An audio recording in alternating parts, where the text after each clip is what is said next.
Periode masa bersiap yang terjadi setelah Indonesia memproklamirkan kemerdekaannya menjadi masa-masa yang mengerikan bagi orang-orang Belanda, orang-orang Indo-Belanda, orang Tionghoa, atau mereka yang pro terhadap Belanda.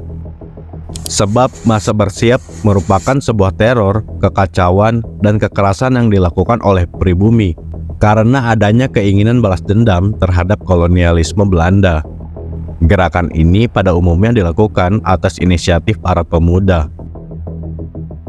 Belanda menggunakan kata siap karena kerap terdengar seruan siap oleh kelompok pro-Republik Indonesia.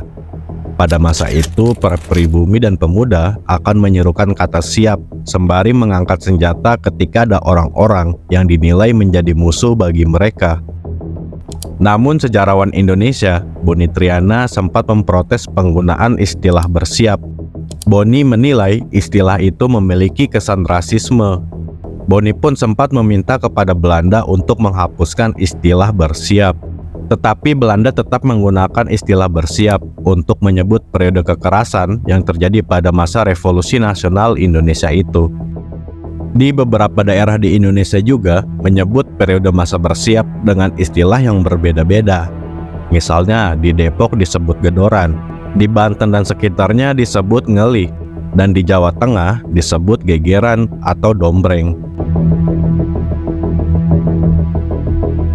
Secara umum, periode masa bersiap ini dilatar belakangi ketika masyarakat mendengar kabar bahwa Belanda akan kembali ingin menguasai Indonesia. Keinginan Belanda untuk kembali menduduki Indonesia itu menyulut amarah dan kebencian rakyat pribumi. Selama Oktober tahun 1945, di seluruh Jawa dan sebagian kecil Sumatera terjadi aksi-aksi berdarah tersebut. Di Jakarta, seringkali orang-orang Belanda yang sedang berjalan di jalan raya disergap dan diculik, lalu menghilang. Beberapa lama kemudian, ketika ditemukan, sudah menjadi mayat. Rumah-rumah keluarga kulit putih juga dikepung pada malam hari, dan para penghuninya dibunuh tanpa ampun, termasuk anak-anak dan perempuan. Sentimen anti-kolonialisme yang menguat pasca proklamasi kemerdekaan Indonesia ini membuat praktek teror itu akhirnya menyebar ke beberapa wilayah di Indonesia. Di Karawang dan Bekasi, para pemuda menggerebek rumah-rumah orang Tionghoa karena orang Belanda sedikit di wilayah tersebut. Orang-orang itu kemudian dibunuh dan mayatnya dibuang ke Sungai Citarum.